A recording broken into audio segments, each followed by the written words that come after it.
2019 തുടങ്ങിയുള്ള സ്ഥിതിക്കായി നാട്ടിലെ ഹർത്താലും ബന്ധും കുറച്ചൊക്കെ ആയിട്ട് വീട്ടിൽ നിന്ന് പുറത്തിറങ്ങാൻ പറ്റാത്ത അവസ്ഥയാണെന്ന് പറയുന്നത്. നേരം മുജീബായി ഞാൻ ഇതുവരെ അവിടെ ഉള്ളിൽ ടി വി കണ്ട് ഉത്തർക്കിയാൽ ടി വി കണ്ട് നോക്കാൻ വയ്യ. കോടാനക്കോടി റുപ്യേൻ്റെ നാശനഷ്ടങ്ങൾ നാട്ടിൽ.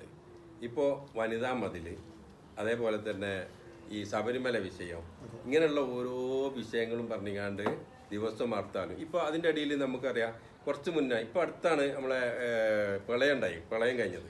ഈ പ്രളയത്തിൽ ആയിരക്കണക്കിന് ആൾക്കാർ വീടുമില്ല, അങ്ങനത്തെ വല്ലാത്തൊരവസ്ഥയിൽ കിടക്കുന്ന ഈ ഒരു അവസ്ഥയിലാണ് ഇപ്പോൾ ഈ ഒരു ഹർത്താലും പേരുള്ളത്. ഈ ഹർത്താലിൻ്റെ പേരിൽ കോടാനക്കോടി റുപ്യയുടെ നഷ്ടങ്ങളാണ് ഉണ്ടായിക്കൊണ്ടിരിക്കുന്നത്. ഇതൊക്കെ പിന്നെ കാലാകാലങ്ങളായിട്ട് തുടർന്നുകൊണ്ടിരിക്കുകയാണ്. ഇതിനൊക്കെ ഒരു അറുതി വേണ്ട. ഈ രീതിയിൽ ഇങ്ങനെ പോയി കഴിഞ്ഞാൽ നമ്മുടെ നാട്ടിലെ അവസ്ഥ ഒന്ന് ആലോചിച്ചു. ശരി, ഞാൻ അറിഞ്ഞ സംഭവം തന്നെ അങ്ങനെയാണ് കാര്യങ്ങളല്ലേ. ഇൻഷാല്ലാ ഞാൻ കുറച്ച് കഴിഞ്ഞിട്ട് വിളിക്കാതായാലും കേട്ടാ, ഞാൻ നോക്കട്ടെ. ഓക്കെ, ഞാൻ പറ്റുന്നത് ചെയ്യാം. ആയിക്കോട്ടെ. എന്നാൽ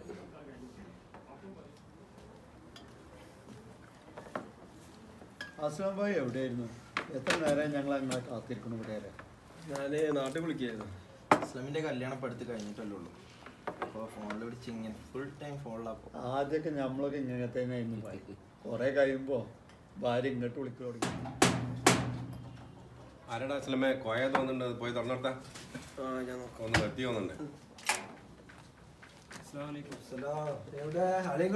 അളിയാങ്ക് എന്നെ ഇറക്കിയിട്ട് പോയി. അദ്ദേഹത്തിന് ജോലി ഉണ്ടേ, രാത്രി അദ്ദേഹത്തിന് ഡ്യൂട്ടി ഉണ്ട്, എന്നെ ഇറക്കിയിട്ട് പോയി.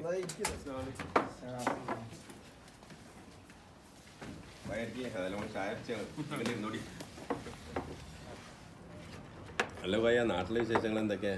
പോയജി നാട്ടിൽ പോയിട്ട് ഇത്ര പെട്ടെന്ന് വന്നാ? 10 ദിവസം എമർജൻസി വെക്കേഷൻ പോയതല്ലേ. പോയ കാര്യങ്ങളൊക്കെ നടന്നപ്പോൾ ഒരു കാര്യങ്ങളും നടന്നിട്ടില്ല. എല്ലാ പ്രാവശ്യം ഫ്ലൈറ്റിൻ്റെ പ്രശ്നം. പ്രാവശ്യം ഫ്ലൈറ്റിൻ്റെ എന്തോ ഒരു പ്രശ്നമില്ലാതെ കഴിച്ചിലായി. പക്ഷേ മറ്റുള്ള പ്രശ്നങ്ങളാണ് നാട്ടിൽ. ദിവസം ഓരോ സമരങ്ങൾ, ഹർത്താലുകൾ, പിന്നെ മറ്റുള്ള ഓരോ സമരങ്ങൾ. ഞങ്ങളിപ്പോൾ ഇതുവരെ അതിനെ പറ്റി പറഞ്ഞുകൊണ്ട് തിരക്കണേ. വനിതാ മതിൽ, ദീപാരാധന, അതുപോലെ തന്നെ ഓരോ ദിവസങ്ങളിൽ ഓരോ സമരങ്ങളാണ്. സാധാരണ ജനങ്ങൾക്ക് പുറത്തിറങ്ങി നടക്കാനുള്ള ഒരു രക്ഷയില്ല. ഹർത്താൽ ഇന്നലെ നടന്ന ഹർത്താൽ കൊണ്ട് കോടിക്കണക്കിന് രൂപേൻ്റെ നഷ്ടമാണ്. ഇപ്പം നമ്മളെ പ്രളയം നടന്നു, അതിൻ്റെ വീടുകളൊന്നും ഇനിയും നന്നാക്കിയിട്ടില്ല.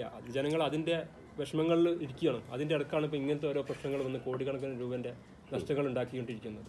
ഇതൊക്കെ എവിടെ എത്തുന്നു എന്നുള്ളത് നമ്മുടെ നാടിൻ്റെ എങ്ങോട്ടായി പോക്ക് ഒന്നും മനസ്സിലാവുന്നില്ല. ഭ്രാന്താലയം പോയ കേരളം മാറിക്കൊണ്ടിരിക്കും. എന്നാ പിന്നെ നമ്മളെ കേരളമൊക്കെ നന്നാവും.